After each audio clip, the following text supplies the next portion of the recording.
తూర్పుగోదావరి జిల్లా ధవళేశ్వరం దగ్గర గోదావరి ఉగ్రరూపం దాల్చింది. వరద ప్రవాహం పెరగడంతో రెండో ప్రమాద హెచ్చరిక జారీ చేశారు.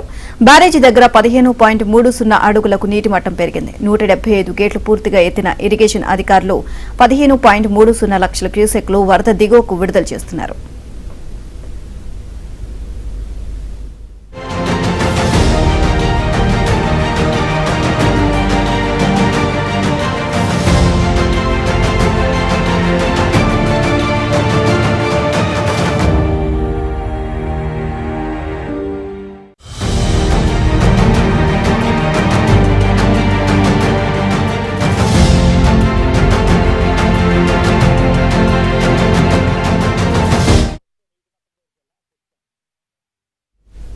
తూర్పుగోదావరి జిల్లా ధవళేశ్వరం దగ్గర గోదావరి ఉగ్రరూపం దాల్చింది. వరద ప్రవాహం పెరగడంతో రెండో ప్రమాద హెచ్చరిక జారీ చేశారు. బ్యారేజీ దగ్గర 15.30 అడుగులకు నీటి మట్టం పెరిగింది. 175 గేట్లు పూర్తిగా ఎత్తిన ఇరిగేషన్ అధికారులు 15.30 లక్షల క్యూసెక్లు వరద దిగువకు విడుదల చేస్తున్నారు. ఓవరాల్ గా ఇదే అంశానికి సంబంధించి మరింత సమాచారాన్ని మా కరెస్పాండెంట్ రాజబాబు అడిగి తెలుసుకుందాం. రాజబాబు, చెప్పండి, మొత్తం గోదావరి ఉధృతి భారీగా పెరుగుతుంది. రెండో ప్రమాద హెచ్చరిక కూడా జారీ చేసినట్లుగా తెలుస్తుంది. అప్డేట్స్ ఏంటి? నీలిమ ప్రస్తుతమైతే కనుక ధవళేశ్వరం కాటన్ బ్యారేజీ వద్ద రెండవ ప్రమాద హెచ్చరిక కొనసాగుతుంది. అయితే గోదావరి వరద ఉధృతి కొనసాగుతుంది. అయితే ఎగువ ప్రాంతాల్లో మాత్రం వర్షాలు తగ్గుముఖం పట్టడం, ఎగువ ప్రాంతాల్లో వర్షాలు తగ్గుముఖం పట్టడంతో పాటు వరద ఉధృతి కూడా తగ్గిన నేపథ్యంలో ధవళేశ్వరం కాటన్ బ్యారేజీ వద్ద కూడా గోదావరమ్మ శాంతించింది. స్వల్పంగా గోదావరి వరద ఉధృతి తగ్గుతుందని చెప్పవచ్చు. ఎందుకంటే విలీన మండలాల్లో కూడా సీలేరు, అదేవిధంగా శబరి ఉపనదులు కూడా శాంతించాయి. అక్కడ కూడా అవి నీటి మట్టం కూడా తగ్గాయి. ఈ నేపథ్యంలో ధవళేశ్వరం కాటన్ బ్యారేజీ వద్ద కూడా గోదావరి స్వల్పంగా తగ్గుముఖం పట్టిందని చెప్పవచ్చు. ప్రస్తుతం మనం అయితే రాజమండ్రి పుష్కర్ ఘాట్ దగ్గర ఉన్నాము. ఇక్కడ విజువల్స్లో చూడవచ్చు. పుష్కర్ ఘాట్ దగ్గర ఇక్కడ 57 అడుగుల వద్ద నీటి మట్టం కొనసాగింది. ఈరోజు ఉదయం వరకు కూడా 57 అడుగుల వద్ద నీటి మట్టం కొనసాగింది. అయితే ప్రస్తుతం 56 అడుగుల వద్ద నీటి మట్టం కొనసాగుతుంది. అంటే ఇక్కడ ఒక అడుగు నీటి మట్టం తగ్గింది. రాత్రి వరకు కూడా గోదావరి ఉగ్రరూపం దాల్చి పొంగి ప్రవహించింది. అయితే ప్రస్తుతం మాత్రం ఇక్కడ 56 అడుగుల వద్ద గోదావరి వరద ఉధృతి కొనసాగుతుంది. మనం విజువల్స్లో చూడవచ్చు. 56 అడుగుల వద్ద ఇక్కడ పరవళ్ళు తొక్కుతూ గోదావరమ్మ పొంగి ప్రవహిస్తున్న దృశ్యాలను కూడా మనం విజువల్స్లో చూడవచ్చు.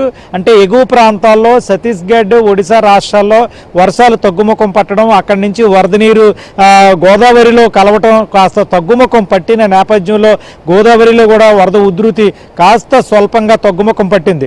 అంటే గత 2 రోజులుగా కూడా రెండవ ప్రమాద హెచ్చరిక కొనసాగింది. 15,30,000 క్యూసెక్ల నీటిని ఉదయం వరకు కూడా విడుదల చేశారు.